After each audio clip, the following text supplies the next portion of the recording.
نعبد و ایاک نستعین۔ میں پہلے تو شروع کرتا ہوں اسد، جو آپ نے ابھی بات کی کہ خرم دستگیر سے جو اس کے منہ سے سچ نکلایا، پہلے میں ذرا اس کے اوپر تبصرہ کر دوں۔ ایک تو خیر میں بڑی دیر سے، بلکہ آج سے 11 سال پہلے مجھے یاد ہے میں کسی کو انٹرویو دے رہا تھا تو میں نے تب یہ کہا تھا کہ یہ دونوں اکٹھے ہو جائیں گے، جب بھی مجھے اقتدار ملے گا یہ اکٹھے ہو جائیں گے، اس لیے کہ ان کے انٹرسٹ ایک ہی ہے، اور ان کا ایک ہی انٹرسٹ ہے کہ کیسے چوری کرنا ہے اور کیسے اس چوری کو بچانا ہے، باقی سب کچھ سیکنڈری ہے۔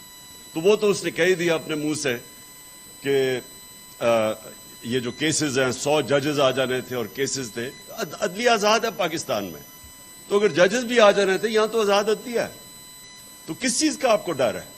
میں عدلیہ کے اندر کھڑا ہوا 10 مہینے، انہوں نے مجھے فلیٹس کے اوپر، لنڈن کے فلیٹ کے اوپر انہوں نے مجھے ایک ایک چیز گرل کی، میں تو کوئی ملک سے باہر نہیں گیا، اسی عدلیہ نے مجھے انصاف دیا، نون لیگ کی گورنمنٹ تھی، تو یہ کس چیز سے ڈر رہے ہیں؟ تو اس لیے ان کی صرف اور صرف ایک کوشش ہوتی ہے کہ پہلے چوری کرو، پھر ساری کوشش کرو اس چوری کو بچانے کے لیے، اور جب تک ان کو خوف ہو کہ این آر او نہیں ہے تو ملک سے باہر چلے جاؤ، اور پھر جیسے ہی این آر او ملے واپس آ جاؤ، پھر سے چوری شروع کرو۔ تو وہ تو خیر خرم دستگیر نے بات کر دی، لیکن جو دوسری بات اس نے کی کہ جی آرمی چیف عمران خان اپنا رکھوانا چاہتا تھا، وہ یہ کہہ گیا نا، اور آرمی چیف رکھوا کے تو اس نے کہا پھر تو ہمارا یہ 15 سال تک رہ جائے گا اور یہ ہٹایا ہی نہیں جا سکے گا، کیونکہ پھر احتساب بھی ہو جائے گا ہمارا۔ اس کے اندر بھی بڑی ہمیں غور کرنا چاہیے کہ کیا اس کا مطلب یہ ہے کہ کوئی اور آرمی چیف آئے گا تو ان کا احتساب رک جائے گا؟ اس کا یہ بھی مطلب ہے کہ کیا اپنا آرمی چیف چاہیے تاکہ وہ ان کی مدد کرے؟ یعنی وہ جو بات کہہ گیا ہے اس کے اندر ذرا ہمیں غور کرنا چاہیے۔ پہلی چیز تو اس نے کہا کہ عمران خان اپنا آرمی چیف رکھوائے گا۔ میں آج آپ سب کے سامنے ایک چیز واضح کرنا چاہتا ہوں، میں نے کسی صورت، کسی وقت اللہ کے سامنے میں حاضر ہو کے یہ بات کرتا ہوں، میں نے کبھی نہیں سوچا تھا کہ نومبر میں کس کو آرمی چیف بنانا ہے۔ وہ سمپلی یہ ہے کہ یہ ایشو تھا ہی نہیں۔ میرے ذہن میں تو یہ تھا کہ جب ٹائم آئے گا میرٹ کے اوپر جو سب سے بہتر ہوگا اس کو میں بنا دوں گا۔ ساری زندگی جو مجھے جانتا ہے کرکٹ میں، جب سے 10 سال کرکٹ کیپٹن رہا ہوں، میں نے کبھی اپنی زندگی میں میرٹ کو وائلیٹ نہیں کیا۔ میں نے 10 سال کرکٹ کیپٹن ہے، مجھے کوئی آج کہہ دے کہ اس نے کوئی اپنا رشتہ دار کوئی دوستی میں کچھ کھلایا ہو، میں شوکت خانم کے اندر میں آج چیلنج کرتا ہوں کہ ایک آدمی بتائے کہ شوکت خانم میں میرٹ کے علاوہ کسی کو ہائر کیا، میں نے کسی کی سفارش کی ہو۔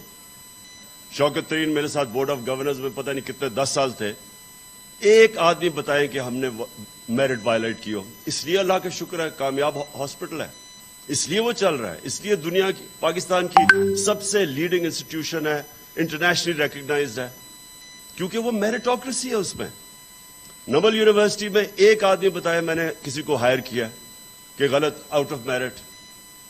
میں نے اپنی جب گورنمنٹ میں ہوں، کوئی مجھے بتایا کہ میں نے اپنے رشتہ دار دوستوں کو ہائر کیا ہو، اپنی ان کو پوزیشنز دی ہو۔ یہ میں اس لیے میرٹ کی بات کرتا ہوں، مجھے خوف خدا ہے۔ جب آپ میرٹ وائلیٹ کرتے ہیں آپ کسی کا حق مارتے ہیں، اللہ کی برکت چلی جاتی ہے، یہ میرا ایمان ہے۔ اور اس لیے میں نے کبھی نہیں سوچا تھا کہ میں کوئی اپنا آرمی چیف لے کے آؤں گا۔ یہ کیوں نواز شریف کو پرابلم تھا آرمی چیف کا؟ کیونکہ نواز شریف کے چوری کا پیسہ اس کا اتنا زیادہ تھا کہ وہ چاہتا تھا فوج کو کنٹرول کرنا۔ اس نے باقی سارے ادارے تو کنٹرول کر چکا تھا، سارے ادارے جو اب آپ تماشا دیکھ رہے ہیں، اداروں کا تو قتل عام ہو رہا ہے آج۔ ایف آئی اے تباہ، نیب تباہ، جو بھی ادارے ہیں آج آپ دیکھ لیں کہ یہ صرف کنٹرول کر سب کے اوپر اپنے لوگ بٹھا دیے۔ تو میں نے تو یہ کبھی نہیں سوچا تھا کہ مجھے ضرورت ہے اپنی آرمی چیف کی۔ نواز شریف نے ہمیشہ اپنی پسند کا میرٹ کو وائلیٹ کر کے اپنا آرمی چیف لے کے آیا، کیونکہ اس کو ضرورت ہے۔ اتنا زیادہ 30 سال سے اتنی محنت سے اتنا زیادہ پیسہ چوری کیا ہوا ہے، اب وہ پیسہ پڑا ہے، ساری اس کی کانسنٹریشن ہے وہ پیسہ بچنا کیسے ہے۔